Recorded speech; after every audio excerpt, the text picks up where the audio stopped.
Chapter 10 फ़ायदा 8 अपने सपनों का जीवन जीना। कई लोगों के पास सपने नहीं होते, मेरे अमीर डैडी ने कहा। क्यों? मैंने पूछा। क्योंकि सपनों में पैसे खर्च होते हैं। सपने को फिर से जगाते हुए मेरी पत्नी किम और मैं एक सभा में गए, जहां एक नेटवर्क मार्केटिंग कंपनी का अग्रणी लीडर अपने 17,000 वर्ग फुट पर बने महल, 8 कारों के गैराज और उसमें खड़े होने वाली 8 कारों, उसकी लिमोजिन और इसी तरह की दूसरे विलासिता के सामानों का प्रदर्शन कर रहा था। घर और आलीशान वस्तुएं प्रभावित करने वाली थी, परंतु मुझ पर इससे भी ज़्यादा प्रभाव इस बात का पड़ा कि जिस घर में वह रहता था उस सड़क का नाम उस आदमी के नाम पर रखा गया था। जब मैंने उससे पूछा कि उसने किस तरह सरकार को इस बात के लिए राज़ी किया, तो उसका जवाब था, यह आसान था। मैंने एक नए स्कूल और लाइब्रेरी बनाने के लिए दान दिया। जब मैंने ऐसा किया तो सरकार ने मुझ पर इस बात की इजाज़त दे दी कि इस सड़क का नाम मेरे परिवार के नाम पर रखा जाए। इस बिंदु पर मुझे यह एहसास हुआ कि उसका सपना मेरे सपने से बहुत ज़्यादा बड़ा था। मैंने कभी यह सपना नहीं देखा कि मेरे नाम पर किसी सड़क का नाम रखा जाए या मैं कभी स्कूल और लाइब्रेरी बनवाने के लिए दान दूं। उस रात को उसके घर से लौटते समय मैंने यह महसूस किया कि मुझे अपने सपनों का आकार बढ़ाना चाहिए। अच्छी नेटवर्क मार्केटिंग कंपनियों में मैंने यह महत्वपूर्ण फ़ायदा देखा है कि वे सपनों के लिए काम करने के महत्व पर जोर देती हैं और उन्हें पूरा करने में आपकी मदद करती है। हम जिस आदमी के आलीशान घर को देखने गए थे, वह केवल दिखावे के लिए अपने घर की नुमाइश नहीं कर रहा था। वह और उसकी पत्नी लोगों को अपनी जीवन शैली के बारे में इसीलिए बता रहे थे ताकि दूसरे लोग अपने सपनों को जीने के लिए प्रेरित हो सके। बात बड़े घर या कारों की या उनकी कीमत की नहीं थी, बात तो अपने सपनों को सच करने के लिए मेहनत करने की प्रेरणा देने की थी। सपनों की हत्या कर देना। रिच डैड पुअर डैड में मैंने लिखा है कि मेरे गरीब डैडी अक्सर कहते थे, हम इसे नहीं खरीद सकते। मैंने यह भी लिखा है कि मेरे अमीर डैडी ने अपने पुत्र और मुझे इस तरह की बातें करने से मना किया था। इसके बजाय वे हमसे यह कहने की उम्मीद करते थे, मैं इसे किस तरह खरीद सकता हूँ। हालांकि दोनों ही वाक़या साधारण हैं, परंतु मेरे अमीर डैडी की नज़र में दोनों में बहुत बड़ा और बहुत ही महत्वपूर्ण फ़र्क है। उनका कहना था कि ऐसे खुद से यह पूछने से कि मैं इसे किस तरह खरीद सकता हूँ, आपको बड़े सपने देखने की अनुमति मिल जाती है। अमीर डैडी यह भी कहते थे, ऐसे लोगों से सावधान रहें जो आपके सपने की हत्या करना चाहते हो। इससे बुरा कुछ भी नहीं है कि आपका कोई दोस्त या प्रियजन आपके सपने की हत्या कर दे। ऐसे लोग हैं जो अनजाने में या जानबूझकर इस तरह की बातें कह देते हैं, तुम यह नहीं कर सकते, यह बहुत जोखिम भरा है। क्या तुम्हें पता है कि कितने सारे लोग इसमें असफल हो जाते हैं? बेवकूफ़ी की बातें मत करो। तुम्हारे दिमाग में इस तरह के विचार कहाँ से आते हैं? अगर यह इतना बढ़िया विचार है तो इससे पहले किसी और ने ऐसा क्यों नहीं कर दिया? अरे, मैंने सालों पहले ऐसा करके देखा था। मैं तुम्हें बता दूं कि यह कभी सफल नहीं होगा। मैंने यह देखा है कि जो लोग दूसरों के सपनों की हत्या करते हैं, वे लोग वही होते हैं जिन्होंने पहले अपने सपनों की हत्या कर दी है। सपने क्यों महत्वपूर्ण हैं? मेरे अमीर डैडी ने सपनों के महत्व को इस तरह से समझाया था। अमीर होना और बड़े घर में रह पाना उतना महत्वपूर्ण नहीं है। महत्वपूर्ण तो यह है कि आप लक्ष्य का पीछा करें, सीखें, बड़े घर को हासिल करने के लिए अपनी व्यक्तिगत शक्ति को विकसित करने का प्रयास करें। बड़े घर को हासिल करने की प्रक्रिया में आपके साथ क्या होता है, यह महत्वपूर्ण है। जो लोग छोटे सपने देखते हैं वे लोग छोटे लोगों की तरह ज़िंदगी बिताते हैं। जो लोग छोटे सपने देखते हैं वे छोटे लोगों की तरह ही ज़िंदगी बिताते हैं। जैसा मेरे अमीर डैडी का कहना था, घर महत्वपूर्ण नहीं था। मेरी पत्नी किम और मैं 2 बहुत बड़े घरों के मालिक रह चुके हैं और मैं मानता हूँ कि घर का आकार और अमीर होना महत्वपूर्ण नहीं था, सपने का आकार महत्वपूर्ण था। जब मेरी पत्नी और मैं दिवालिया हो गए तब हमने यह लक्ष्य बनाया कि हमारे पास $10 लाख से ज़्यादा हो जाएंगे, तब हम एक बड़ा घर खरीद लेंगे। जब हमारे बिजनेस से हमें $10 लाख से ज़्यादा की कमाई हुई तो हमने अपना पहला बड़ा घर खरीदा और फिर इसे जल्द ही बेच दिया। हमने इसे बेच दिया क्योंकि हम एक नए सपने को हासिल करने के लिए आगे बढ़ रहे थे। दूसरे शब्दों में, घर खरीदना और $10 लाख कमाना हमारा सपना नहीं था। घर और पैसा तो इस बात के प्रतीक थे कि अब हम अपने सपनों को हासिल कर सकते हैं। आज हमारे पास एक बार फिर एक बड़ा घर है और एक बार फिर हमारा घर उस सपने का प्रतीक है जिसे हमने हासिल कर लिया है। हमारा बड़ा घर हमारा सपना नहीं है, हमारा सपना तो खुद को उस प्रक्रिया में से ले जाना है जो हमें अपनी मंजिल तक पहुंचाएगी।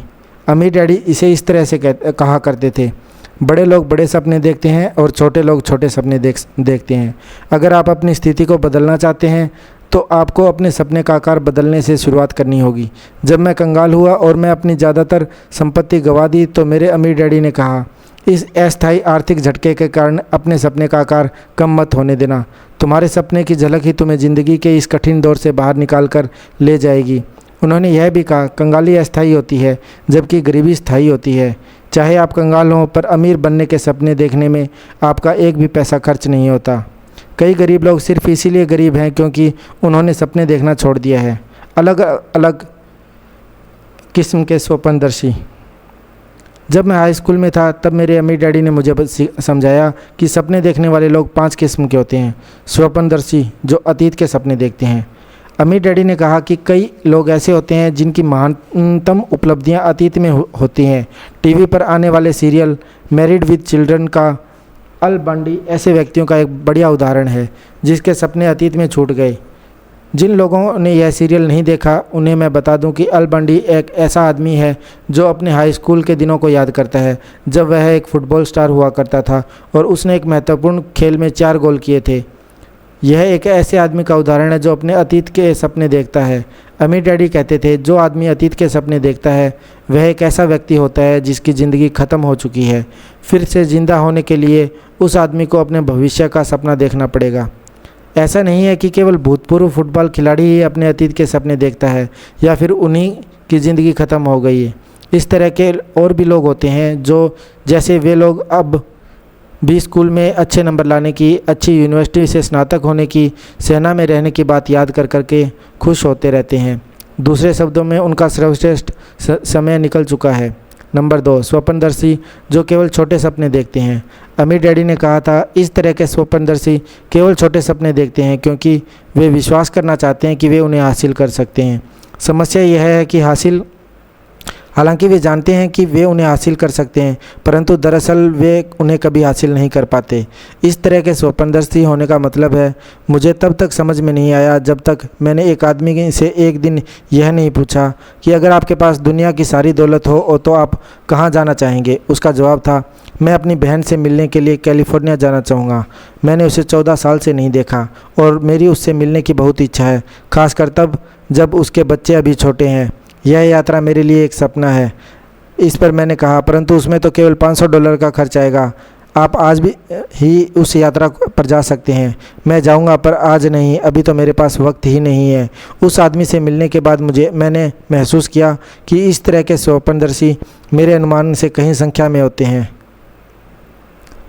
ये लोग ऐसे सपनों के साथ जीते हैं जो वे जानते हैं कि वे हासिल कर सकते हैं, परंतु इसके बाद भी वे अपने सपने को हासिल नहीं करते।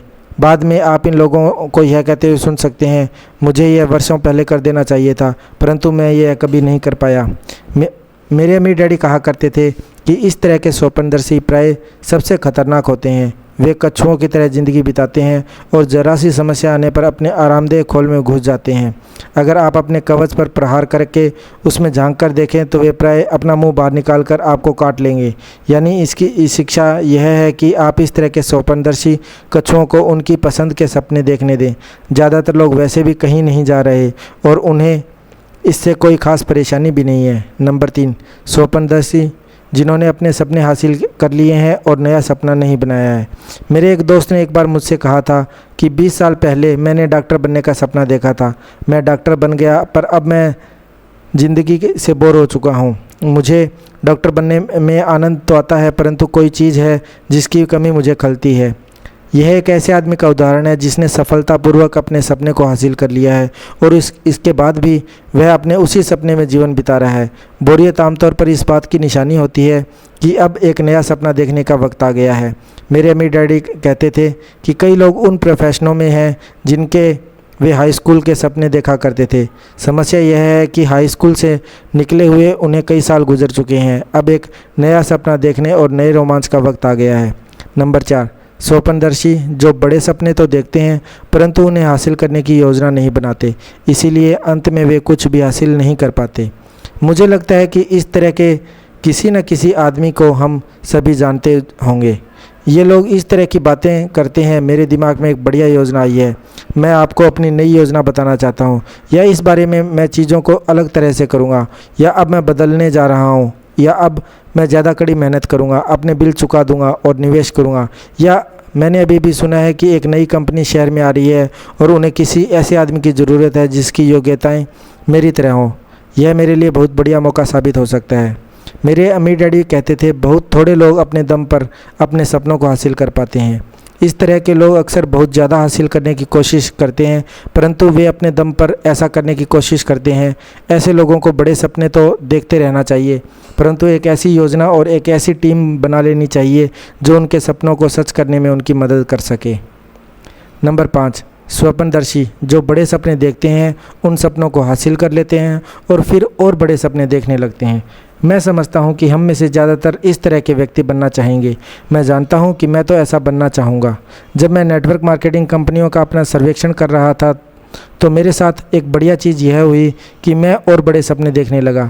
यह बिज़नेस लोगों को बड़े सपने देखने के लिए और उन बड़े सपनों को हासिल करने के लिए प्रोत्साहित करता है, जबकि कई परंपरागत कंपनियां यह नहीं चाहती कि उनके कर्मचारी निजी सपने देखें। कई बार मैं ऐसे लोगों से मिलता हूं जिनका दोस्त या जिस कंपनी के लिए वे काम कर रहे हैं वह कंपनी उस व्यक्ति के सपनों की जानबूझकर हत्या कर देती है। मैं नेटवर्क मार्केटिंग उद्योग का समर्थन इसीलिए करता हूं क्योंकि यह उद्योग ऐसे लोगों से मिलकर बना है जो सचमुच चाहते हैं कि लोग बड़े सपने देखें और फिर यह बिजनेस योजना बनाने, प्रशिक्षण देने, अनुशासित करने और समर्थन देने में उन लोगों की सहायता करता है ताकि वे अपने सपनों को सच कर सकें। संक्षेप में, अगर आप ऐसे व्यक्ति हैं जिसने बड़े सपने देखे हैं और अगर आप ऐसे व्यक्ति हैं जो बड़े सपने देखने वाले दूसरे लोगों की मदद करना चाहते हैं तो निश्चित रूप से नेटवर्क मार्केटिंग बिजनेस आपके लिए ही बना है। आप शुरुआत में तो इस बिज़नेस को पार्ट टाइम कर सकते हैं, फिर जब आपका बिज़नेस बढ़ जाए तो आप पार्ट टाइम बिज़नेस शुरू करने में दूसरों की मदद कर सकते हैं। यह एक ऐसा फ़ायदा है जो हर एक को मिलना ही चाहिए। एक बिज़नेस और इस बिज़नेस के वे लोग जो दूसरे लोगों के सपनों को सच करने में उनकी मदद करते हैं। आपके बड़े सपने का क्या है? इस समय यह महत्वपूर्ण है कि आप सोचने, सपने देखने और अपने सपनों को लिखने के लिए 1 मिनट ठहर जाएं। नीचे दी गई जगह आप खुद की गहराई में झांकें और अपने सपनों को कागज़ पर लिख लें। जब आप अपने सपनों को लिख लें तो आप शायद अपने सपनों के बारे में किसी से चर्चा करना चाहेंगे जो आपकी मनचाही चीज़ें हासिल करने में आपको सहयोग देगा। यह व्यक्ति वह हो सकता है जिसने आपको यह पुस्तक दी है। कुछ जोड़े गए फ़ायदे। यहाँ पर मेरे व्यक्तिगत अध्याय ख़त्म होते हैं जो मेरे हिसाब से नेटवर्क मार्केटिंग बिजनेस के 8 छुपे हुए फ़ायदे हैं। पीछे 3 अतिरिक्त छुपे हुए फ़ायदे दिए गए हैं। मेरे जीवन की 3 बहुत महत्वपूर्ण महिलाएं इन अतिरिक्त छुपे हुए फ़ायदों के बारे में बता रही हैं, ऐसे फ़ायदे जो बिज़नेस बनाने में उनके हिसाब से महत्वपूर्ण हैं। पहली है मेरी पत्नी किम ने विवाह और बिज़नेस के लाभ के बारे में लिखा है। दूसरी है मेरी बिज़नेस पार्टनर और रिच डैड पुस्तकों की सह लेखिका शैरोन एल लेक्टर। शैरोन ने पारिवारिक बिजनेस बनाने के प्रभाव के बारे में लिखा है। उनका पुत्र फिलिप richdad.com के बिज़नेस में काम करता है और वह इस बिज़नेस के लिए बहुत ही लाभदायक सिद्ध हुआ है। इस तरह से शैरोन को, जो कि एक प्रतिभाशाली बिजनेस वूमेन है, अपने पुत्र को बिजनेस की दुनिया में शिक्षित करने और उनका मार्गदर्शन करने में अधिक समय देने में लाभ मिल रहा है। तीसरी है मेरी टैक्स सलाहकार डियान कैनेडी। डियान कानूनन टैक्स लूपहोल्स के छुपे हुए लाभ बताएंगी जो part time network marketing business में मिल सकते हैं। जैसा हम सभी जानते हैं कि टैक्स हमारी ज़िंदगी का सबसे बड़ा खर्च होता है और अगर हम टैक्स में कुछ पैसा बचा लेते हैं तो इसका अर्थ यह है कि हमारे पास हमारे बिजनेस, हमारे निवेशों, हमारे जीवन और खुद हमारे लिए अधिक धन होगा। Thank you for watching this video.